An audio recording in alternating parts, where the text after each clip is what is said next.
And welcome to the QCast. This is season 3, episode 33. And we just had an incredible sectional weekend.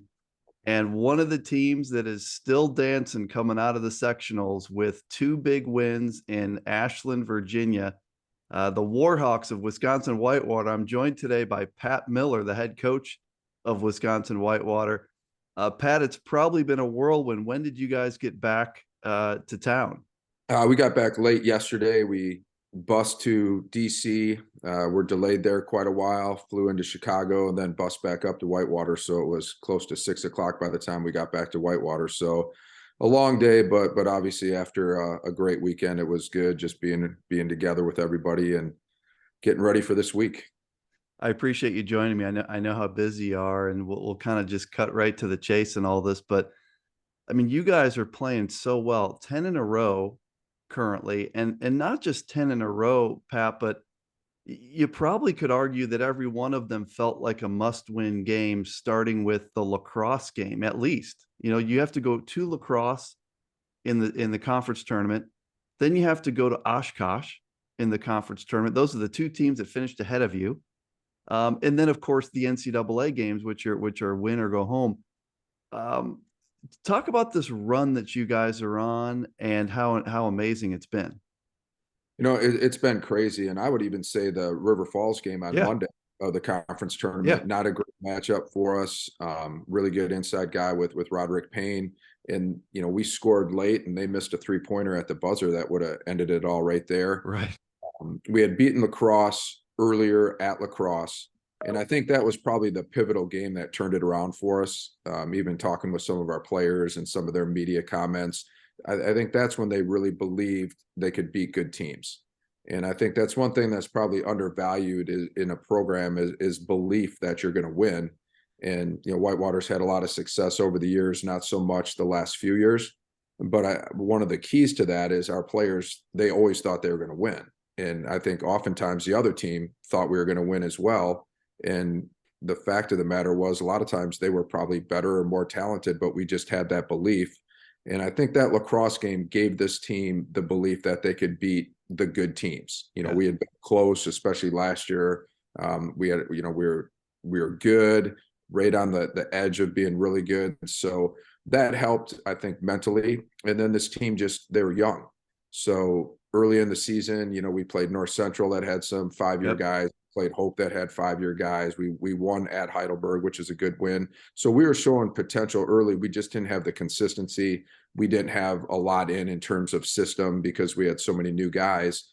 And I just kept telling them, like, look, if you figure it out, we're going to be better later. Some of these teams don't have a lot of upside. They've been playing together for 4 or 5 years. You guys have upside. We just have to keep grinding, keep working. And to their credit, they've done that. And I think that's what you're seeing now is their commitment to getting better has manifested itself down the stretch here.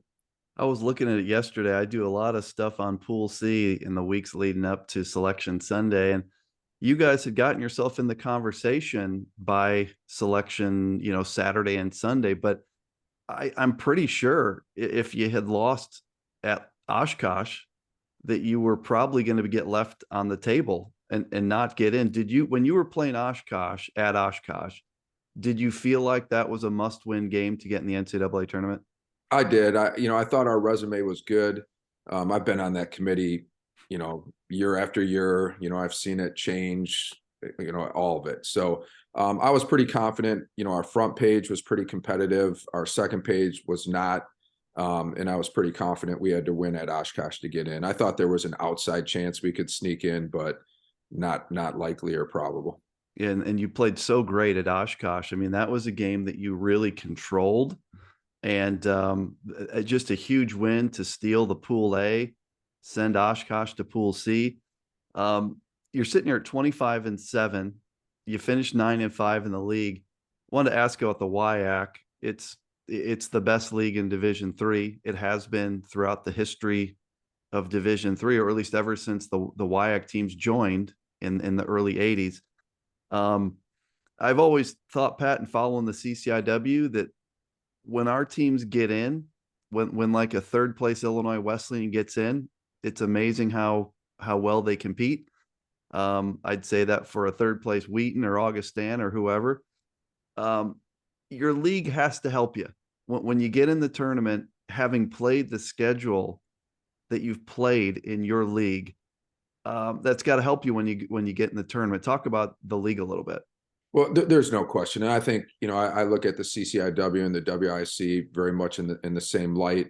If you're out recruiting, the standard that the top team set, so you know how good you have to be to try to compete in your league, and that drives you. And I think one of the strengths of both leagues is the depth. Is if you're playing a 6 seed River Falls, that's a hard game, and it's Right. certainly a game you can lose. It's a game you can lose at home, and so you never have nights off. And even Oswego has a great team. There's no doubt they're very athletic. They're very skilled. They played great on Friday night. I don't know if they've ever had to play, or not ever, but I don't know that they often, if ever, play back-to-back games against a team like Randolph-Macon and then have to turn around and play us. Where in our league, we're accustomed to, every Wednesday, Saturday, if you don't show up, you're going to get beat. And even in the non-conference portion, it's difficult to get games. So we often, we play Augustana, we play North Central, we play Hope. So even our non-conference schedule, you look at the number of games the CCIW, the WIC play against top 50 or even top 30 opponents, you're battle tested. And what those games do is they identify what your weaknesses are.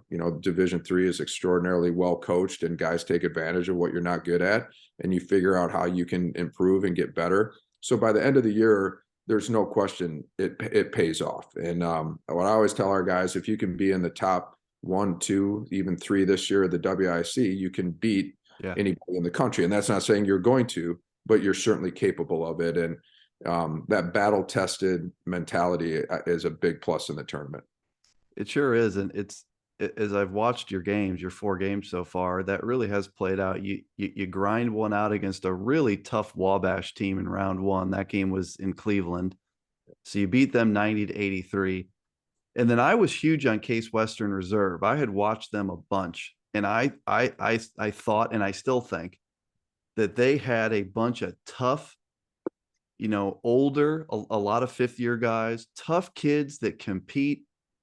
They're hard to match up with because they're so perimeter oriented. They're great at dribble drive. They're an offensive juggernaut. And you guys really, it was a close game. I mean, you won it by only 3, but you also led, I don't know, of 40 minutes, I think you may have led 37 or 38 pots, somewhere in there. Like, you controlled that game. Talk about your performance there against Case Western Reserve. Well, I agree with your assessment of them. They're really good. I just watching them on tape. They have a lot of parts. They're long. They're athletic. They're dynamic offensively. Their point guard does an amazing job. And really going into that game, we felt like we had to control him and keep them in front. If he starts blowing by people, getting the paint, and they're so good at making the second, third pass out of rotation, and they shoot it so well from the perimeter. And I think we did a reasonable job of that. And, we've been pretty effective scoring the basketball this year. I thought we could score on them, but for us, it's how well can we defend. And they were really good. I thought that was really a big win for us, a marquee win. And again, those, as you know, they built confidence to go into that venue. They had a great crowd, great team out of the UAA. So again, obviously battle tested. That conference had 5 bids. So that's not for the faint of heart either. So just a really good confidence builder. And again, you need that because you're, like as every round you go, the margin of error gets slimmer and the team's tighter. And, certain rounds, okay, this guy can't really shoot, so we can play off him. There gets less and less of that the deeper you go. In the next round. So then you get to the sectional, which is where you just came back from. It was at Randolph-Macon. You're coming into an environment where, you assume that if you win the first game, that you're going to be playing the number 1 team in the country the next night, a team that hasn't lost at home forever. I think it was 64 games. And so you guys play first. You get Johns Hopkins, and you were in trouble there, Pat. You were down 6 with 41 seconds to play, and you were down 4 with 21 seconds to play. So this is one of those situations where it's not miracle territory, but you needed help. You had to have some missed free throws, which you got. But then, boy, you get your freshman, who we're going to talk about. Miles Barnstable hits a three. Capstran makes a basket. Barnstable makes another one. And the one I want to ask you about is, I can't even imagine as a coach what this is like, but you're down two. There's no time on the clock. And Delvin Barnstable, who is a junior, goes to the line. Season's on the line. This kid either makes both free throws or you get on the bus. I mean, what was that moment like for you as a coach as you're watching those two free throws? It's been interesting, and I probably had 5 to 7 text messages after that game saying, "Hey, great season. Sorry about the game," because people obviously turned it off at that 42nd point, thinking Right. we lost. So that was kind of amusing, and I'm sure we'll talk about the whole Derek Gray element, and just there's something with this team, and I don't know if it's divine intervention. I lost my mom this fall, and her calling card was calling me after games and chastising me that our players have to shoot free throws better and you have to shoot free throws to win games. So Delvin's on the line, and I'm thinking, all right, Mom, not you're in a position to help this guy. But it's just I've done it so long. And if you coach as long as I have, you're in all these crazy games, and the players don't buy it. But even in practice, we do situational stuff, and I always tell them, like, look, guys, like, these games are not over till they're over. Like, you're dealing with 18 to 22-year-olds. They're in tense situations. Whether it's our comeback against Cabrini in 2012, whether it was Cordell Young going coast to coast and scoring a basket, it's not over. I know it's obviously cliche, but getting people to understand that is difficult because they think it is. And, Capstran made a great play on the pass. We did not execute that play well at all, and that's part of our youth. And, our inbounder grabbed the ball too quickly. He's got to let that roll, let guys get set. Capstran made a great pass, and Barnstable went to get the ball, and it was a foul. I mean, it was the right call. It was definitely a foul. And, completely agree. And then he knocked it down. But it's just through this run, these guys are committed to playing for their teammate. We lost last summer. A lot of people are obviously familiar with that. A great player, an amazing kid. And again, I've been around a lot of teams. I've been around national championship teams. There's something different in the purpose of these guys.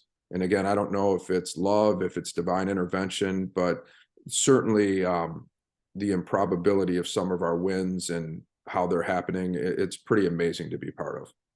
The next night, Saturday night, you get Oswego State. I thought they were also fantastic. When you look at, they kind of have interchangeable parts, almost positionless basketball in some ways. They're quick, they're athletic, they can score, they're well coached.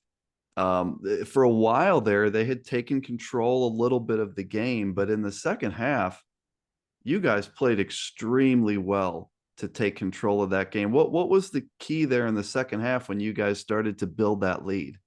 Well, I think in the first half, it was a bit of a feeling out process. I thought the latter one of our goals in that game was to not allow them to shoot threes. We wanted to try to make them beat us making twos. And we came off shooters twice late in the half. That's where they built their lead going into halftime. And that's something we really addressed. And going into the game, we felt offensively, if we could get the ball inside, we could be effective against them. We thought we could rebound against them. And I thought we did a better job of asserting ourselves in both those areas in the second half. But like you said, I mean, they're really dynamic. I'm watching that game Friday night, and I'm thinking, holy smokes, like, these are two really good teams with a lot of parts. They're different, very different preparation. Both play quite a bit of zone, both really dynamic. So that was a great game Friday night, and Randolph-Macon, what an amazing environment, great crowd, great game management. So, as in the tournament, matchups are important. Venues are important. And Oswego is really good, but I'm telling you, if my choice is to play Randolph-Macon on their home court or play a neutral court game to go to the Final Four, I'm taking the latter 100 times out of 100. It's amazing. Amazing how that works. works. That was a bit of a break, I think, but they were really good. Like you said, well coached, really dynamic. They can score a lot of different ways. So again, a different challenge. John Hopkins, they were big, they were physical, they were deep. That was just a grinding, battling game that we were obviously fortunate enough to win. So, but that's, when you build championship teams, as you know, or you make runs, you have to have versatility because you're going to see so many different things. You have to have guys that can guard multiple positions. You have to be able to score in different ways. If you rely on inside scoring and you run into a great interior defender, you can get in trouble really quickly. So I think with this team, that our team is pretty dynamic. We can score different ways. We don't have to rely on one person. We've gotten better defensively. We rebound as a team pretty well. I don't think we have one, great exceptional rebounder, but everybody chips in and game out, we'll have one or two guys that just really elevate their rebounding game. Capstrand and Barnstable both did that in the Oswego game. So we're just, fighting along, figuring out ways to win, and it's been pretty amazing. Wanted to ask you about your freshmen. You're a very balanced team, so this isn't one of these things where there's one guy that's dominating it all. But I mean, I was looking at this on the season. He's averaging. We're talking about Miles Barnstable. He's averaging 16 points. He's shooting 438 from three and 89% from the free throw line. But in the NCAA tournament, I mean, he's 23 points a game, 542 from three, and 91% from three. I didn't really know much about this kid, Pat, until I started watching this run of yours at the end. And he is really impressive. Like his poise and the shots that he's not afraid to take that he has ended up making in this tournament, and even the ones he's missed, like I'm pretty blown away. There was someone on Twitter, Ryan Scott, asked, can we think of a Final Four team that's leading scorer is a freshman? And people were scouring it, people looked at like Duncan Robinson was not the leading scorer at Williams, and Corey Kuhn was not the leading scorer at Illinois Wesleyan, and blah, blah, blah. I think someone came up with Seth Hauben at Rochester was a freshman leading scorer, but that's the kind of territory we're in here as we're talking about that. Talk about your freshman guard, if you would.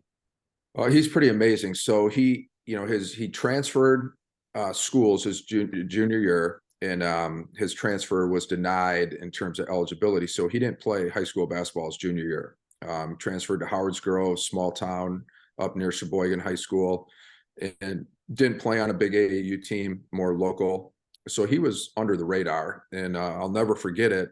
My assistant called me in and said, hey, what do you think about this guy? And we had some video of him from high school, and I watched about 30 seconds and immediately chastised him that we were not recruiting him. And I'm like what? And I literally went there the next day. Like 30 seconds of watching him was enough. So I drove up there the next day, watched him practice. They were getting ready for their tournament. Through the recruiting process, he wanted to play with his brother, who was entered the transfer portal from Marion. They were an NCAA tournament team last year, and we had a need for both of them. And those two, it's been really interesting. They're exceptional kids, like the kind of guys that their interests are basketball, school, their friendship with each other, and that's it. Like, you guys watch the Packer game this weekend? No, we were in the gym. Like they don't watch other sports, and they're awesome kids. And out of the category of things you never hear as a coach, Miles got off to a bit of a rough start defensively, just the speed of the game, the physicality, even offensively. Hope had a really good 6'5", athletic, strong upperclassman they threw on him that he really struggled with. But it was probably early January, and I said, Miles, you're really starting to play better defensively. You're making some strides. And 100% sincerity, he looked at me and said, he said, I'm working so hard on defense. I want to be a good defender so badly. And it's true. And that's his mentality. And as far as their calm, composed manner, which they both have, they're really, really competitive guys. Really, like they'll lose shooting contests during break and huff and puff out of the gym, and they're mad for hours until they come back. So they're great kids. They work hard and just exceptional athletes, and their personalities is how they approach the game. They're not afraid of anything. They're confident. They want to play in big moments, and just really the type of guys that you love as a coach because they make you look great, and they're literally no maintenance. They just go play. They do what you want to be done, and really, really happy for those guys. With Miles, one of the things that I was thinking about yesterday that makes it even more impressive, and you mentioned this earlier, we're in this year of the 5th year. We're in this COVID era where, there's going to be 4 years of 5th-year players, which I always say I'm very happy that every kid that was kind of cheated of that year is getting it back. But that said, it's also a big deal. Like there's teams out there that are loaded with 5th-year guys. And so to take a true freshman like Miles Barnstable, I just think of the WIAC, like the Oshkosh had 5th-year perimeter guys. Like he's being guarded many times by kids who are 22, 23 years old. Does that ring true with you too, Pat? That like that's an even bigger deal. It's hard for a true freshman right now to do what this kid is doing. Well, there's no doubt. And as you know, even really good freshmen, they tend to hit a wall a little bit. They usually don't finish quite as strong. The season's longer. But again, those two take such good care of their bodies. They lift all the time. He's lasted. And, I told them early on, like, look, the book on you immediately, they're going to try to beat you up. Yeah. Teams are going to be physical. They're going to hold you. They're going to push you around. And he's responded to that. And, again, it's just, you look at his opening weekend numbers against Augustana and then down at Heidelberg, he scored like some ridiculous number of points. I think he had 41 of the games or close to 38. He's shooting amazing percentages, great free throw shooter. And he's just unflappable. And he understands those challenges and he doesn't shy away from it at all. And again, you've been around Division III a long time. There's some players that are just special. And I think he is definitely in that category with his athleticism. I was at a AAU tournament watching him play last spring, and he hit like 5 threes in 3 minutes. He went baseline and just slammed one over somebody. And you're sitting there watching thinking, this is great. And you're also saying, all right, enough. Yeah. Maybe a slight rolled ankle would be appropriate at this point. So you're done for this tournament. Right. But just great kids. I love those guys. And they provide a lot of athleticism, a lot of versatility, and they're tough kids. Like I said, they look like, they don't look like tough burly kids, but on the outside, but on the inside, they're tough kids. Want to ask about you and the program a little bit. This is the Warhawks' 6th trip to the Division III Final Four: 83, 84, 89, 12, 14, 23. You've won 4 of them: 84, 89, 12, and 14. If we're starting to make a list of the best Division III men's basketball programs ever, we write down Whitewater, and it's a matter where we slot you.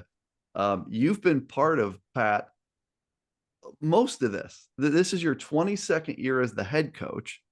You were the assistant coach for 8 years.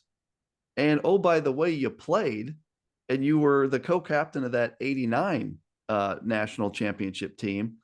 What's it been like to be part of so much of this Wisconsin Whitewater men's basketball legacy? It's been great. And it's, the program, one of the things we try to pride ourselves on is being competitive, being good every year. Obviously we had a couple down years and that was rough for me. The year before COVID, and then the COVID year, I don't necessarily count that. That was a limited season. Yeah. We did a full reboot. We had a disastrous year the year before, and we just said, we're going to clean house. We don't have the right players here. We don't have the right combination of players. So we brought in a bunch of new guys, and we built back from there. And it's good to be back to where we've been in the past. But it's been, as you have to have supportive administration to be successful over the long haul. You have to have great players first and foremost. We've had really good coaching staffs. I've had great assistants, guys that have moved on and done great things. So there's just, you get that tradition, that sense of community. It draws kids, kids that want to be competitive, that want to be part of a winning program. And, what we've been successful with is, if guys say, well, how much am I going to play? Okay. Not the thing I want to hear. Okay. Like, what do you want to be part of? And you'll determine how much you're going to play. And those are the kind of guys we've attracted, that they're more worried about, I want to be part of something successful. I want to earn my time. I don't want to be given anything. So I think that overall mentality has served us well. And then, like you said, just battling in, the Midwest and having to build a team that can win at a high level, you need a lot of parts, you need a lot of toughness. So it's been great. Whitewater's a great place. I'm from the area. My whole family's here. I love being close to Madison, Milwaukee, Chicago. There's plenty of things to do. So it's just been a great spot for me, a great place to raise our family. So I couldn't have asked for anything more, to be honest with you. Yeah, incredible run to have been part of all of this success. Just a couple things before we close. You mentioned the Derek Gray situation, just the tragic passing in July of one of your players, and I've heard you talk about this on Hoopsville and other places. I mean, it's hard to even put into words what that would do to a program. I guess, where are you guys at now? I mean, obviously just something that's hard to even fathom. Where's the program at now related to that? And what are your thoughts about Derek Gray as you've made this incredible run?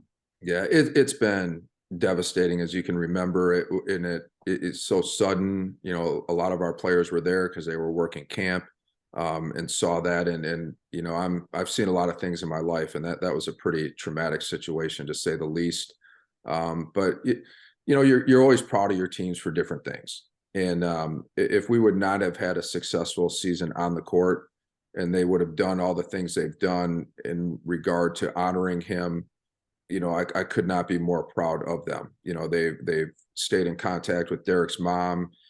Every game she gives me a quote unquote scouting report, and then she sends me a text that she would have sent Derek, and I either put that on the board, or sometimes they get really long, and I'll summarize them. But it's been his memory and honoring him has been a constant part of everything we do. They start every workout with 4 push-ups. The DD4 patches, and there's no question in my mind, they are playing for him. They are playing with a purpose I haven't seen. They want to honor his memory. And last summer, when this all happened, some guys were saying, like, we're going to go win the national championship for him. And I remember thinking, how about, we just play Right. really hard for him. Like, let's not put that Yeah, expectation. maybe make the WIAC tournament. Yeah. But I mean, if anything, I've learned, what human resolve and passion, love, like I said, divine intervention, whatever it is, how powerful that can be. Because, you've been around a long time. I didn't look at this team and think, all right, it's going to be a great year. We got a Final Four team. I mean, we lost our Right. best player, our leading scorer, our leading rebounder, our best defender. So what they've done is amazing. How they've honored his memory is amazing. FaceTiming his mom in the locker room after we won Wow. Saturday night. They're good guys. And some of the guys like Miles and Delvin, they've met Derek a few times in the recruiting process, but they didn't have the relationship with them. Right. Obviously, other players did, and they've honored his memory and gone along with it, which it's a credit to them. And it's been horrible and devastating, as you can imagine, but it's also been empowering in how they've handled it, how they've come together, how they've honored him, how they've honored his family.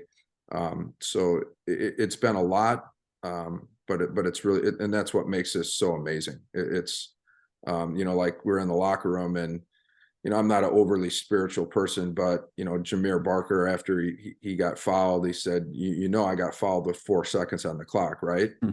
And I said, yep, I did know that. And then, a couple minutes later, I opened my phone and I have a text from his mom saying, he got fouled with 4 seconds on the clock. Wow. These are all not coincidences. And you know what? I might have been skeptical a year ago, but after what I've been through, I'm on board with, I don't think they're coincidences. It's an amazing story, and kudos to you and the program for how you guys have battled back from it, because that could have just been something that messes a program up for a long time emotionally. And credit to your guys. Last question, Pat, on the eve here of you heading to Fort Wayne. Look forward to seeing you there. Mount Union, there's been a lot of joking around, like Whitewater and Mount Union. What is this, football? But I mean, that said, Whitewater is one of the best men's basketball programs ever. And if people haven't been paying attention, Mount Union has been one of the best men's basketball programs for like more than a decade. So Mhm. I like the joke, but these are two of the great basketball programs. They are, in case you don't know, Pat, they're really good. I mean, in case you haven't watched any film yet, like I think them and Christopher Newport. I can't decide who I think is the favorite to cut down these nets. They are loaded. They don't have any weakness that I can find. They're big. They're athletic. They have veteran guys. Your initial impression. I know you just got back from Virginia, but your initial take on your Well, matchup so there. I've known they've been good for a long time. I have followed that. Your assessment's right. They're really good. Just big, physical, big guards. They do so many different things well. And they're battle tested as well. I mean, they play in a very good conference. You know, Marietta, John Carroll, those are all Great league. level teams. So you know, and at this point, it's what you expect, right? You know, you're going to go. We're going to have to play great, and we know that. We're going to have to be at our best, and you know, we'll figure out as the week goes, you know, how best to attack them. And I think the whole football thing that's fun for the fans. You know, I don't, you know, obviously Mount Union's great in football. We're great in football, but to your point, they've been really good at basketball for a Yeah. long time, and you know, that's respect to them and for what they've accomplished. And it'll be a battle, and we know that. And you know, that's what makes this fun, right? You know, you get in this to have an opportunity to go play in the Final Four, opportunity to play against the best teams in the country.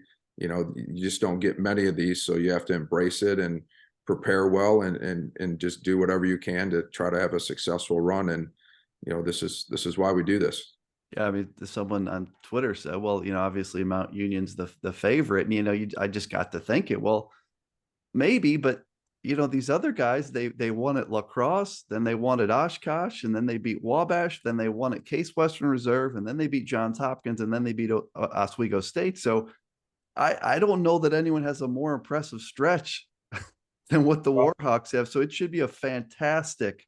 I wanted to say Friday game, but I have to remember it's a Thursday game. Are you guys late or early, by the way? We're late. We're late. Okay, What I that's fun. keep telling our guys, I keep telling them, hey, there's a reason you're wearing dark uniforms. We just got to keep wearing the dark uniforms and keep trying to get wins.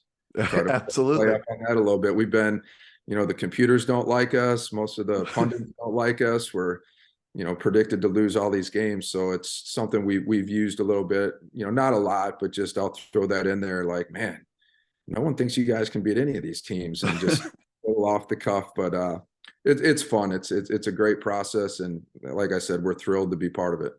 Yeah, it's going to be a great Final Four. The season's been great. It's been a year of parity, and no better example than the Whitewater Warhawks, who come from third place in the WIAC. They get in, they go on a run, and here you are in the Final Four. So this is going to be awesome. Pat, thank you so much for your time. I know how busy this kind of week is on you, and you just got back. So kudos for the run you're on, and I look forward to saying hi to you in Fort Wayne. I'm going to leave you with any final thoughts you want to share with Warhawk fans, D3 fans before we close this thing out. Yeah, I think it's going to be a great Final Four. I think all four teams are playing great, and sometimes you get to this point and not everybody can win. You know, we know that, but I think this year anybody could come away with Absolutely. it. And then lastly, you know, thanks for having me on. Thanks for everything you do. You guys do a great job promoting Division III and the teams and the players, and you guys do a great service. People forget how big the division is, how many kids you impact, how many families are watching. So thank you, and thanks for having me on.